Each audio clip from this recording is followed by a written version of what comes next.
and we are joined now by Mitch Sherman from The Athletic. Mitch, how are you this morning? Good. I'm good. I'm smiling because you guys played that Elliot Brown stuff on the intro, and it's like you know me so well. It's like subject that I'm very much in tune with, and having written about Elliot in November right after he tore his ACL. So the funny thing, and I'm going to let you go because I do like that we're staying in your wheelhouse. I remember we had him in studio. This had to be, this was a handful of years ago. He came in with Teddy. It was Teddy's, he'd only been on campus for the off season leading up to the season. So that would have been 3 years ago. Yeah. And I remember when he left the studio, Mitch, and keep in mind, like I've known him obviously his whole life.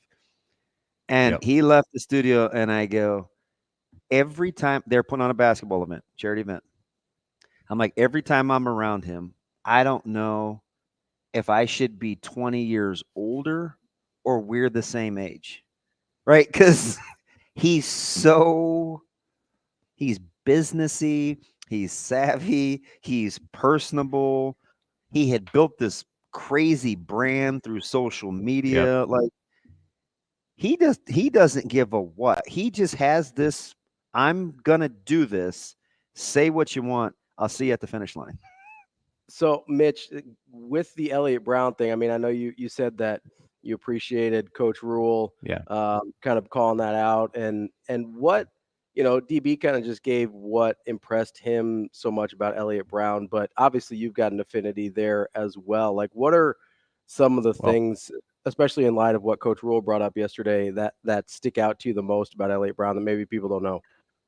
I haven't known him his whole life, but I did know Lance Brown, or was around Lance Brown when his dad played at Nebraska, and it's interesting to see that Elliot came from Lance. There's a difference. There's a certain difference there. There's obviously some similarities, and he got a lot from his dad. But like the entrepreneurial skills, like just the natural savvy to be in front of people, is pretty incredible for Elliot to have picked up at a young age. He was in high school at Elkhorn South, like that. Hey, this guy's got like something different, something unique about him. So, yeah, I was very I was very interested to see what he was going to be like. And when I sat down with him at Memorial Stadium last November to write about him, and this interview was arranged before he got hurt, and then he got hurt, and a couple days later he still did the interview and still had like this positive aura. Oh, Mitch is gone. We lost him. Mitch, how you doing? You back with us? I am. I am. Sorry, guys. I've been on StreamYard all morning and had not had any issues. So I It's apologize. us. Apparently, I hit my limit or something like that. I'll say maybe you hit your, it's like the early 2000s. You hit your data limit already. You gotta roll that thing over. Very possible.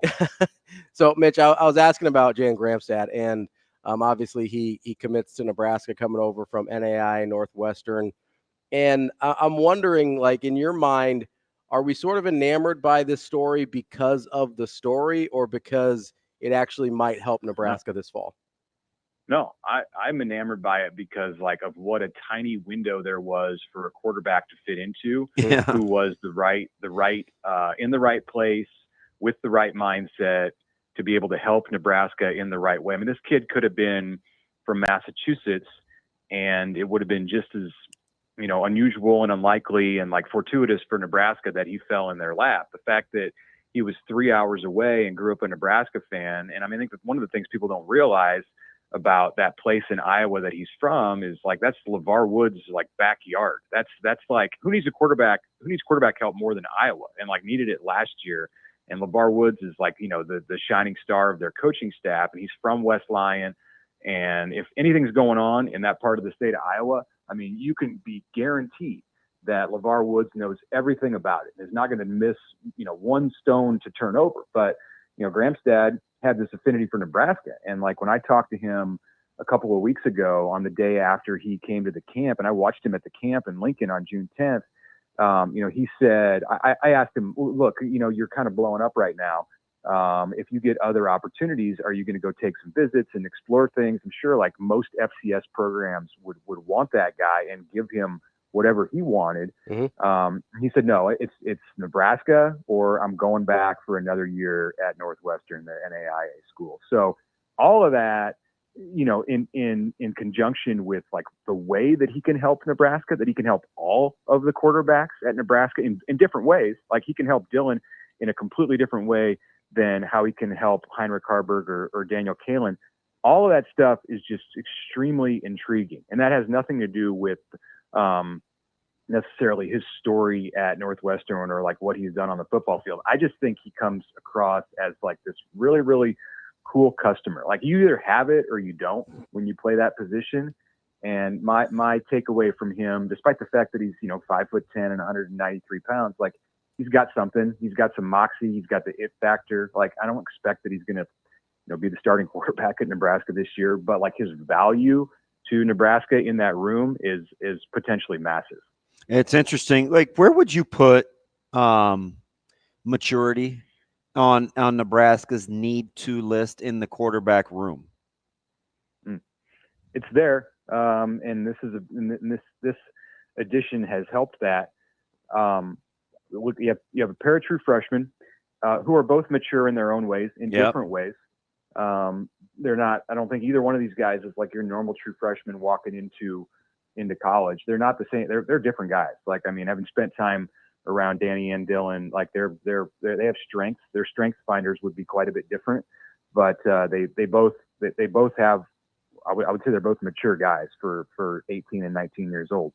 And then Harburg, yeah, he's a mature guy, and he's started 8 games at Nebraska, but 8 games is not a lot especially when you consider the context that it was in, and they were flying by the seat of their pants with how they were going to run the offense. So like experience, maturity, yeah, they definitely have those aspects within the 3 scholarship quarterbacks in that group.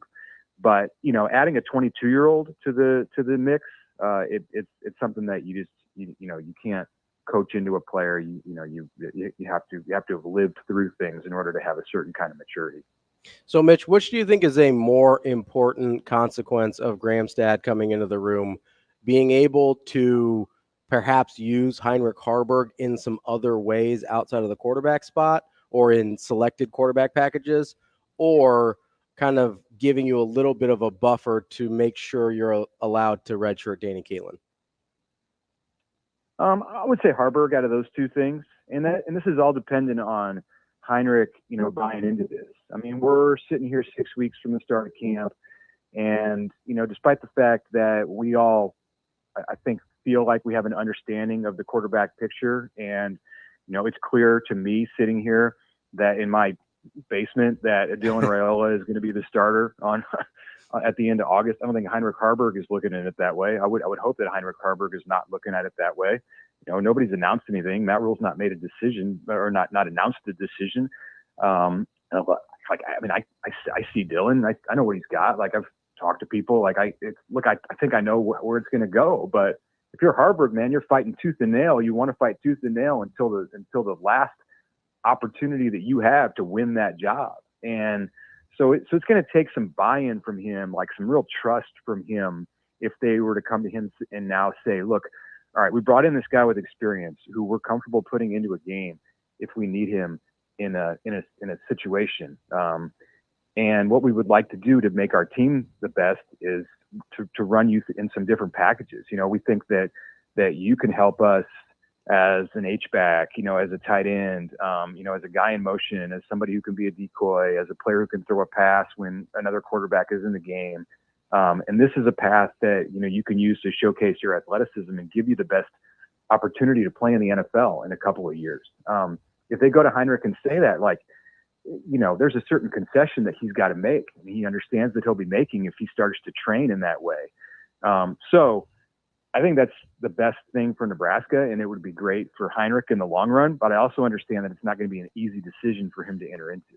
Yeah, and I know conventional wisdom, like, it's what we immediately trying to do. Okay, hey, so what does this mean for everybody else in the room? And And I don't know if it frees Harburg up any more or less or not, but I do know one thing. Even when he was the backup quarterback, the direct backup quarterback last year with Jeff Sims, he was still he still had the opportunity to be utilized in other packages, right? It was Minnesota, which was game 1, in which he was ready to do other things for that offense. So whatever they're going to do with Harburg, I think they could do whether Gramstad was there or not, because that's been, they did it last year. I think I look at it more in terms of how it impacts a guy like Kalen in terms of where he needs to be at what time, because then it becomes more about those two situationally and the patience or the lack of patience you'll need to have with Kalen, in my opinion.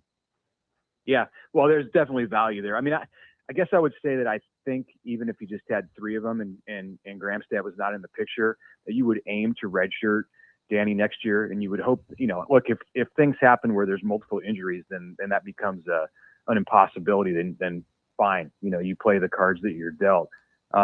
This enables them to go into the season with even more of the mindset that he's not going to play in more than 4 games, and I think that should be something that they're able to accomplish. And back on Heinrich, I think he can do even more in preparing himself to be a weapon in this offense than what Nebraska did for him before the Minnesota game last year.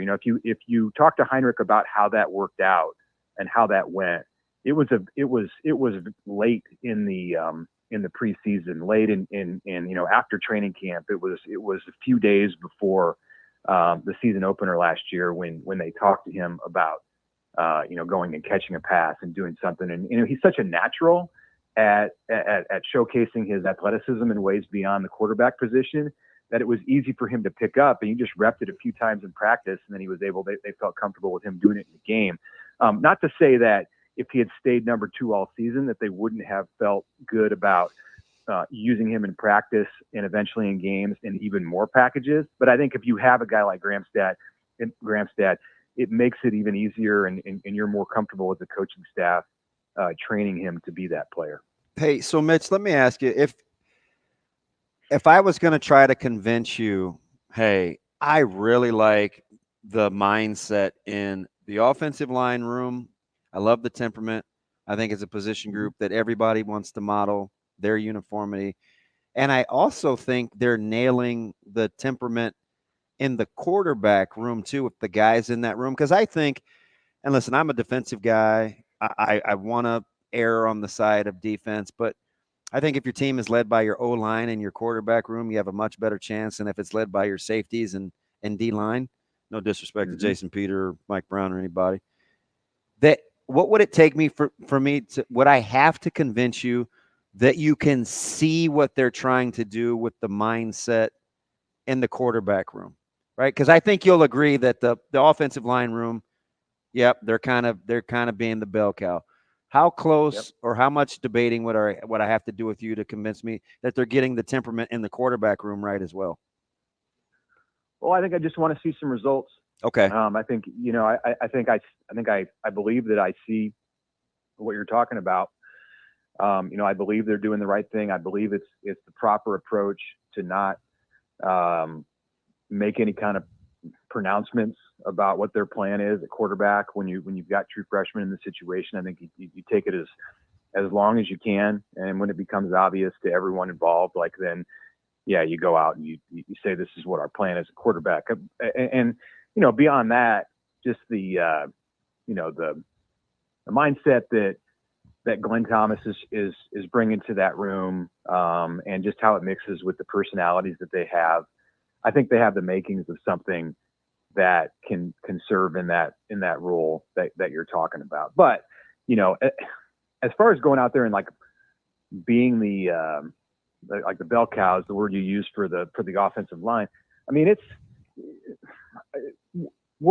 think we're a little bit of a ways away from that. The quarterback, by the nature of the position, is going to be a leader, you hope, within your organization. But what about emotionally and not physically? Or does O-line have to be both for that real handing off to happen? Yeah, I think the O-line is a bigger piece of it right now.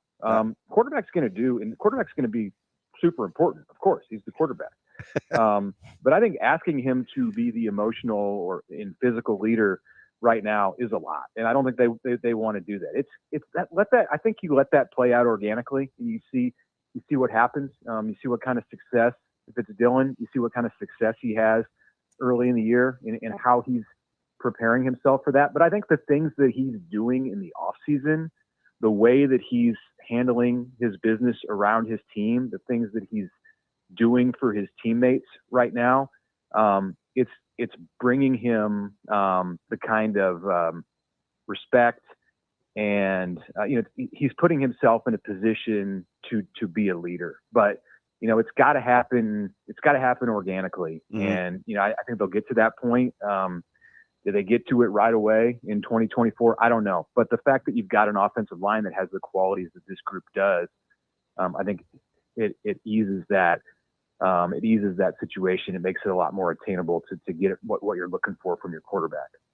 Mitch, I wanted to ask you about Jaden Doss because we finally got some a little bit more clarity on his situation yesterday during the press conference. I mean, we had seen him. I think I prematurely said he was the number 2 corner on that side. Yeah, and I wasn't sure. It just looked but like that. We saw him at corner a little in the spring game, and then we got the comments yesterday from Coach Rhule.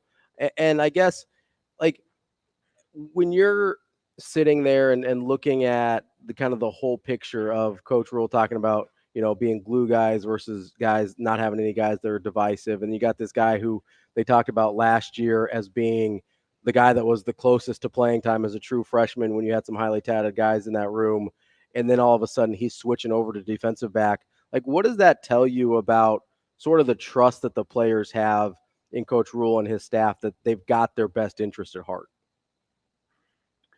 Yeah, it tells me, the same thing that it told me when Jeremiah Charles switched over there. And there have been players who have gone back and forth between DB and corner, and I think there's a DB and DB and receiver.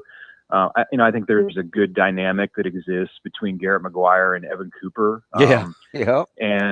And they allow the players feed off that. They see that. They know. I mean, Jaden Doss understands that it doesn't mean just because he's playing corner right now and that he's fully committed to corner that like he could never play receiver again in this program. I mean, at some point in a player's career, like you get with Malcolm Hartzog, and this is specifically on the defensive side, like at some point in a player's career and their progression, you need to make a decision. You can't string somebody along their entire career and say, you play this position this week, this position next week, like maybe next year you'll play this. No, I mean, it's in the best interest of the player to commit them to a spot. But I mean, Jaden Doss as a redshirt freshman is not in that place yet, and they're trying some things out. And I think he has trust, and so many of the players in the program have trust that these coaches are going to do the thing that is best for the team, but they're also going to do the thing that's best for that guy as a player. And if Matt Rhule stands up there and says, we think it's in Jaden Doss's best interest to focus on corner, like he has that kind of ability and potential, we think he can be a great corner. Jaden understands his own situation better than anyone. Like he knows what he feels most comfortable at.